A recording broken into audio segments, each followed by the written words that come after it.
And our top focus story, well, fuel has become more expensive. Petrol and diesel prices are up again. This is the sixth hike in just the last 7 days. Petrol prices have now increased by 4 rupees a litre in Delhi, and diesel is up by 4.10 rupees a litre in Delhi.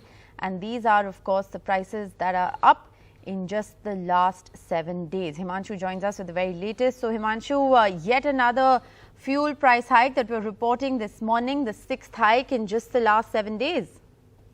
That's right. And in 1 week, in just 1 week, the diesel has gone up by 4 rupees 10 paisa per litre, which of course is going to have a direct impact on the efforts that government has initiated to contain inflation.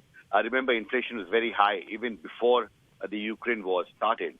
And what has happened because of Ukraine war is that the prices of several commodities, of course, petrol, diesel is the most important commodity, but there are several other commodities which have become more expensive, and the rise in prices of diesel is only going to fuel inflation more in the coming weeks. The challenge is that the uncertainty regarding the Ukraine war continues, and we have seen even now when I'm talking to you, the crude oil Brent index is trading at $114 per barrel or above in last 1 hour, and that clearly shows that the crude oil prices remain at a very high level in international oil market. And as long as they remain high, that the trend that we have seen in last 1 week, correspondingly, the changes, the upward revision in petrol and diesel prices will continue, because there is a daily price mechanism that oil companies have now implemented, which essentially means that as long as the volatility continues in international oil market, the price of petrol and diesel will continue to rise in India.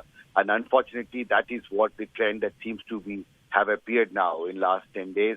And this is now being reflected in the petrol and diesel prices in India. Now today, Derek O'Brien, Trinamool Parliamentary Party leader, has demanded that government must clarify on why the oil companies continue to make increase in the retail price of petrol and diesel at a time when inflation is high. And they want government to clarify on this decision of the oil companies. But we don't know how far government will agree for this. But opposition, of course, is sure going to raise this demand in the parliament today. Rishika. All right. Thanks very much for joining us with that update. We're, of course, going to continue to track the details of that story.